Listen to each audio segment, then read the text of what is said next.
नमस्कार दोस्तों, स्वागत है आपका मेरे YouTube channel magic mind classes में। आज इस वीडियो में हम इस सदी की सबसे बड़ी आपदा कोरोना वायरस को डिस्कस करने जा रहे हैं कि आखिर कोरोना वायरस है क्या। एक छोटा सा कीटाणु जिसने आज पूरी दुनिया में इतनी बड़ी आपदा पैदा कर दी।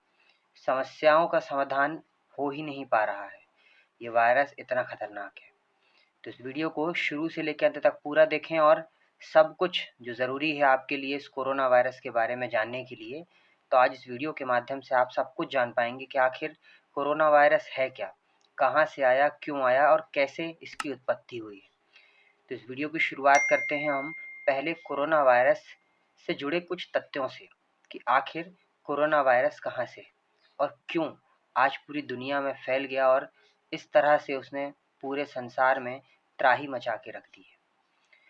जैसा कि हम जानते हैं कि कोरोना वायरस, जिसे कुछ लोग चीनी वायरस भी कह रहे हैं, परंतु यह कहना उचित नहीं है। बेशक इसकी उत्पत्ति चीन से हुई है, परंतु ऐसा कहना गलत होगा। कोरोना वायरस, जिसे हम एक नवल कोरोना वायरस भी कह रहे हैं, क्योंकि इस तरह का वायरस एक नया वायरस है। यह वायरस चीन के वुहान शहर से फैला है और इसकी शुरुआत मध्य दिसंबर 2019 से मानी गई। सबसे पहले जब चीन ने WHO को इसके बारे में बताया तो वह 31 दिसंबर 2019 की बात थी और 2020 में इसने अपना कहर बरपाना शुरू किया। अब हम देखते हैं कि आखिर कैसे पता चला कोरोना वायरस का। तो जैसा कि हम जानते हैं कि चीन का एक हुबेई प्रांत है और वहाँ का एक शहर है जिसे हम वुहान शहर कहते हैं। इस वुहान शहर में बहुत से लोग सी फूड मार्केट में मछली का व्यवसाय करते हैं। उस कारण ही देखा गया कि वहाँ के लोगों में निमोनिया के बहुत लक्षण पाए गए, जिस कारणवश इस वायरस की पहचान हो पाई। इस वायरस ने आज दुनिया में जो तबाही मचाई है वो किसी ने सोचा भी नहीं था। आज इस वायरस को न जाने कितने नामों से हम जानते हैं। 2019 novel corona virus, SARS CoV 2, कोविड-19, 2019 एन कोव, वुहान वायरस और ऐसे ही कितने नाम इस वायरस के दिए गए। इन सभी नामों को हम डिटेल में डिस्कस करेंगे आगे वीडियो में। अभी फ़िलहाल हम ये देखते हैं कि आप नाम से तो समझ ही गए होंगे कि कोरोना वायरस है, अर्थात यह एक ऐसी बीमारी है जो वायरस से फैली है और यह वायरस जब हमारे श्वसन क्रिया के द्वारा हमारे शरीर में प्रवेश करता है तो हमारे शरीर के सिस्टम को पूरी तरीके से अस्त व्यस्त कर देता है। अब हम यह देखें कि आखिर कोरोना वायरस का नाम कोरोना वायरस पड़ा कैसे। तो आप जैसे कि स्ट्रक्चर में देख सकते हैं कि इसकी क्राउन जैसी संरचना होने के कारण इसे कोरोना वायरस नाम दिया गया।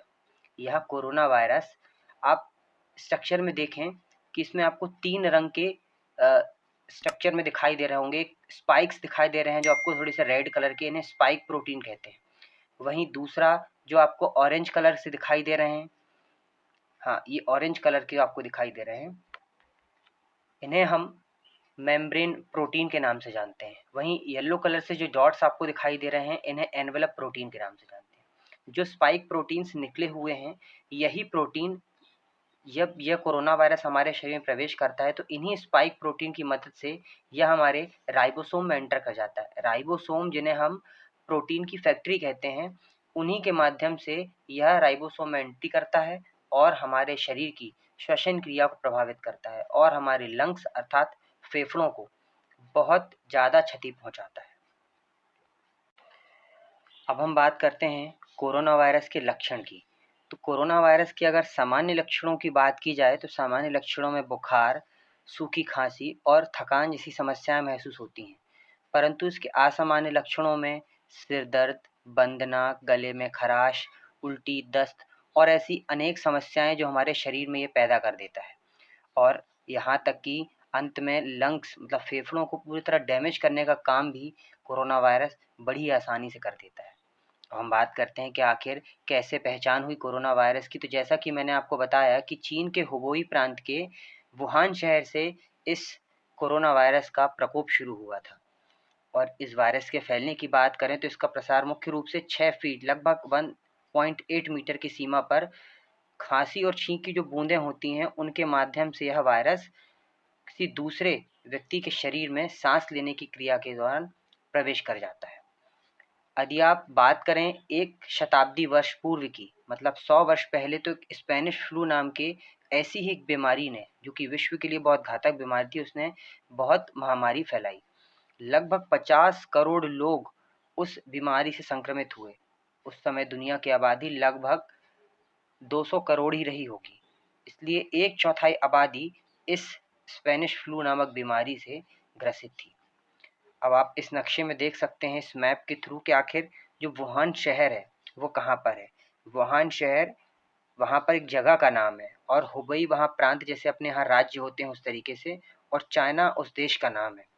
और इस विश्व के नक्शे पर आप देख सकते हैं, सिर्फ यदि मैं दो एरियाज को छोड़ दूं, आप देख सकते हैं एक नीचे का बॉटम में लाइट पिंक जो आपको दिखाई दे रहा है, और एक ऊपर टॉप में लाइट पिंक। इन दो देश या दो जगहों को छोड़ दें तो बस यहाँ पर ही ऐसी जगहें हैं जहाँ पर एक भी कोरोना वायरस से मौत नहीं हुई। बाकी आप देखें तो दुनिया का ऐसा कोई, शायद ही कोई कोना छूटा होगा जहाँ कोरोना वायरस ने अपनी एंट्री न की हो और उसने अपनी तबाही लोगों को न दिखाई हो। जो आप डार्क ब्लैक कलर से देख पा रहे हैं, यहाँ वे क्षेत्र आते हैं जहाँ कोरोना वायरस का प्रकोप बहुत अधिक हुआ है, और हमारा भारत देश उनमें से एक है। उसके बाद जो थोड़े ब्राउनिश कलर से दिख रही हैं, वहाँ पर तबाही थोड़ी सी कम, और रेडिश कलर में थोड़ी सी तबाही और कम है। परंतु इसे ना तो नहीं कहा जा सकता। निश्चय ही कोरोना वायरस ने आज पूरी दुनिया को कई वर्ष पीछे लाकर खड़ा कर दिया है, और हमारे जो अथक प्रयास रहे हैं आज इस दुनिया को बनाने में, कहीं ना कहीं इस सब के लिए हम ही जिम्मेदार हैं। प्रकृति का लगातार क्षरण करना, पेड़ों को काटना, आज इस सब जटिल समस्याओं का कारण कहीं न कहीं मानव ही है। उसने ना स्वयं को बल्कि पूरी प्रकृति को और जीव जंतुओं को आज बहुत बड़े संकट में लाकर खड़ा कर दिया है। यदि आप विश्व के मानचित्र पर देखें तो आपको मानचित्र पर सिर्फ दो ही जगह ऐसी दिखाई देंगी जो कि रेड कलर से हैं। इसमें ऊपर जो रेड कलर से आपको दिखाई दे रहा है, यह द्वीप ग्रीनलैंड है, और नीचे रेड कलर से जो आप देख पा रहे हैं, अंटार्कटिका महाद्वीप है। सिर्फ यही दो जगह ऐसी है जहाँ कोरोना वायरस नहीं पहुँचा, या यूँ कहें कि वहाँ इंसानों की आवाजाही कम होने के कारण इतना असर वहाँ पर दिखाई नहीं दिया। अब बात करें कोरोना वायरस महामारी की, तो कोरोना वायरस ने भारत में 30 जनवरी 2020 को एंट्री की। इसकी पुष्टि परिवार एवं स्वास्थ्य कल्याण मंत्रालय द्वारा की गई। और बात करें 20 मई 2021 तक की, तो इस वायरस से लगभग 2,54,00,000 लोग संक्रमित हो चुके हैं। वहीं 2,83,000 लोगों ने अभी तक इस कोरोना वायरस के कारण अपनी जान गंवाई। यदि आप इस मैप को देखें तो आपको डेट के अनुसार कोरोना वायरस के भारत में फैलने के अनुक्रम को आपको पता चलेगा, किस तारीख को कहाँ पर कोरोना वायरस पहुँचा। वहीं बात करें 30 जनवरी को जब भारत में इसकी एंट्री हुई, तो पहला मामला जो था वह केरल का था, और 3 फरवरी तक इनकी संख्या 3 हो गई, और अभी सभी छात्र जो थे वो तीनों कोरोना वायरस संक्रमित हुए थे, और यह चीन से पढ़ाई कर कर लौटे थे। वहीं बात करें 12 मार्च को एक 76 वर्षीय व्यक्ति की मौत हुई थी, जो कि सऊदी अरब से लौटा था, और यह भारत में कोरोना वायरस से होने वाली पहली मृत्यु थी। वहीं 19 मार्च को हमारे माननीय प्रधानमंत्री नरेंद्र मोदी जी ने देश को संबोधित करते हुए 22 मार्च को सुबह 7 बजे से रात के 9 बजे तक जनता कर्फ्यू का पालन करने के लिए कहा। यह एक प्रकार से भारत के लोगों के लिए ट्रायल ही था, और एक नई चीज़ थी कि आखिर जनता कर्फ्यू क्या है। जनता कर्फ्यू अर्थात जनता का कर्फ्यू, जनता के द्वारा ही जनता पर स्वयं के द्वारा लागू किया गया कर्फ्यू ही था। परंतु एक दिन तो हमने इसका बड़ी ही अच्छे से, और कहना चाहिए कि बड़ी ही सरलता से इसका पालन किया। परंतु वहीं जब बात धन्यवाद ताली थाली की आई, तो सड़कों पर निकल पड़े लोग, लोगों का धन्यवाद, कोरोना वॉरियर्स के लोगों का धन्यवाद करने के लिए, जो कि अनुचित था।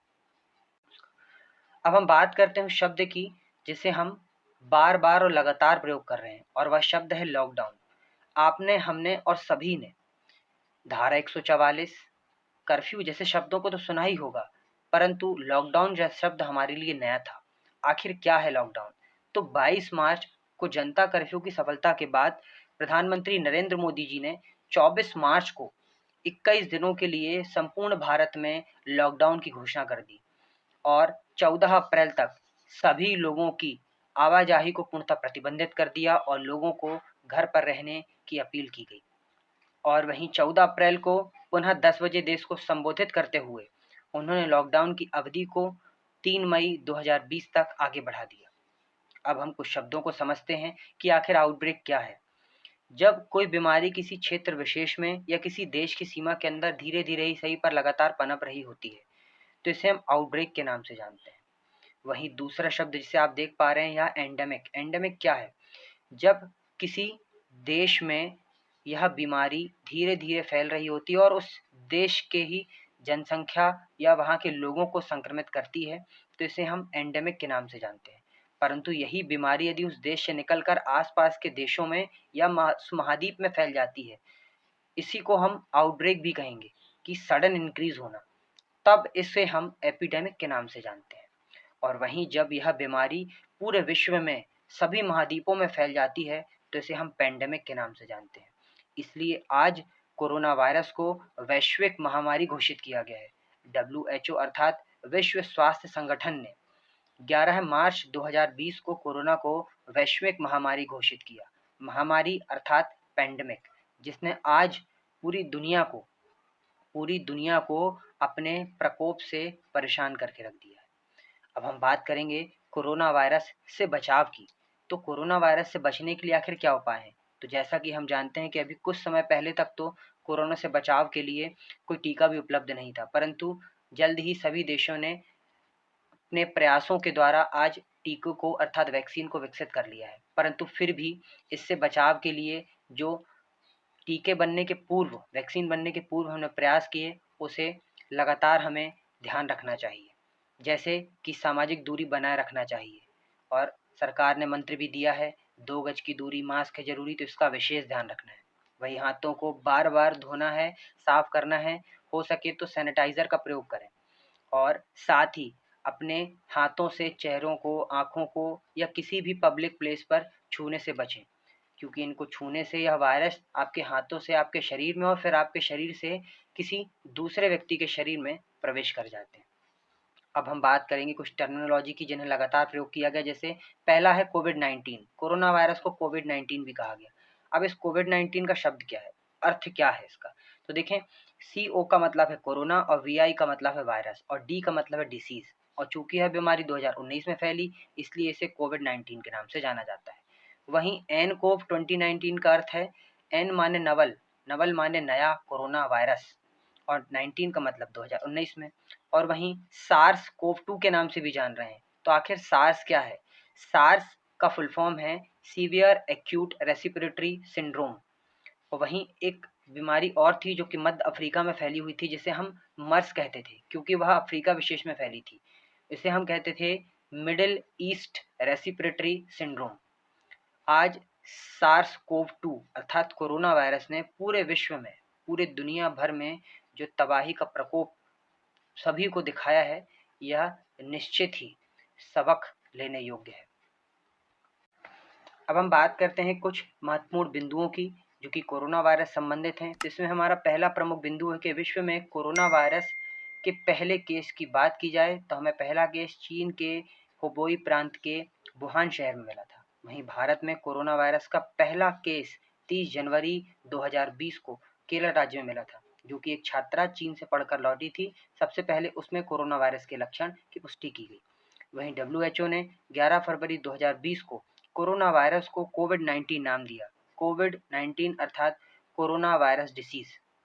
वहीं WHO ने 11 मार्च 2020 को कोरोना को वैश्विक महामारी घोषित किया। वैश्विक महामारी अर्थात पैंडेमिक, जो कि मैंने आपको पहले बताया।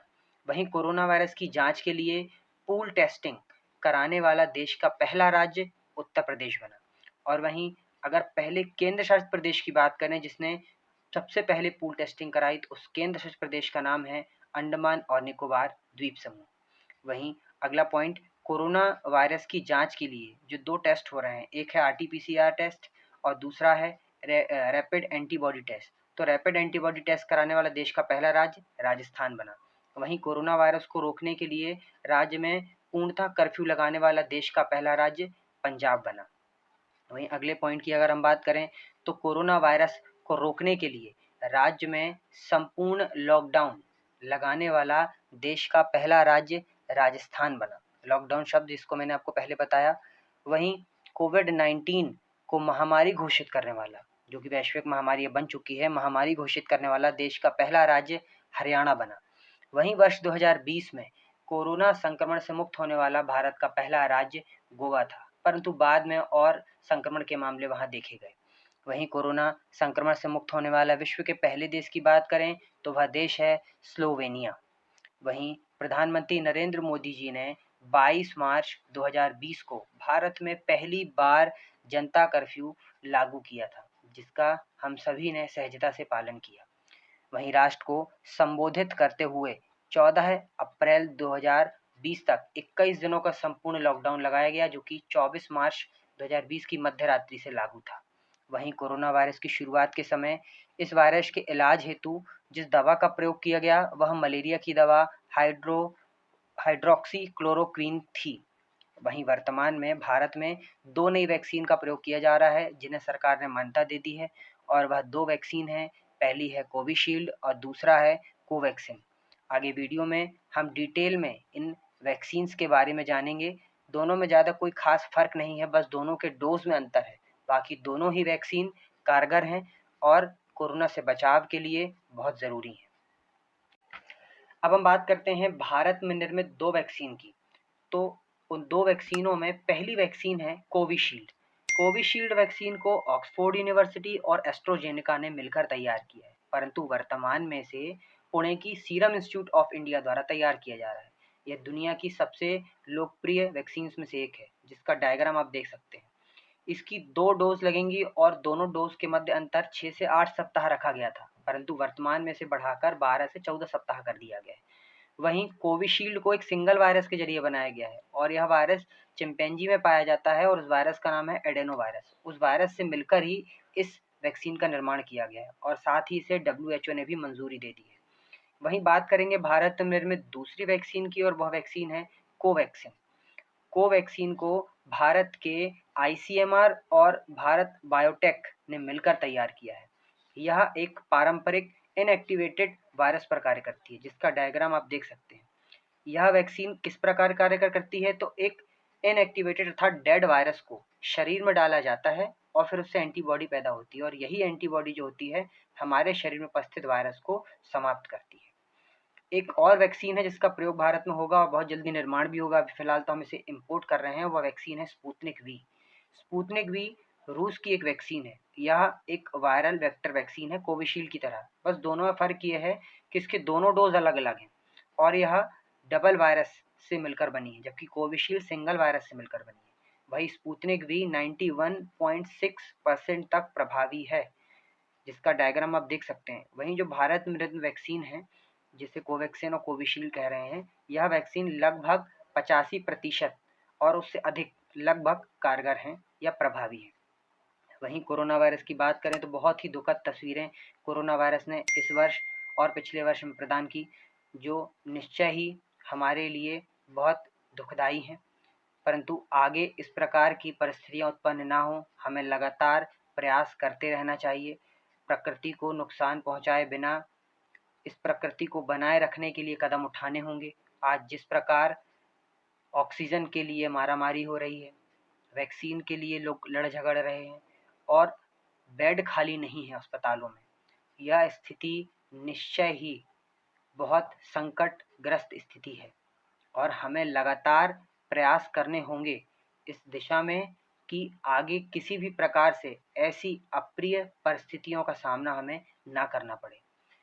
तो अभी फ़िलहाल आज की वीडियो में इतना ही, और मेरा आप सबको यही संदेश कि अभी फ़िलहाल घर में रहें, सुरक्षित रहें, हो सके तो सामाजिक दूरी बनाए रखें और मास्क का प्रयोग निश्चय ही और अनिवार्य रूप से करें। यदि ये वीडियो आपको पसंद आई है तो वीडियो को लाइक, शेयर और कमेंट करना ना भूलें। साथ ही चैनल को सब्सक्राइब कर बेल आइकन पर क्लिक करना ना भूलें और इस वीडियो को ज़्यादा से ज़्यादा शेयर करें, ताकि यह महत्वपूर्ण जानकारी आप तक और आपके जो भी प्रियजन हैं उन तक यह जानकारी पहुंच सके। धन्यवाद।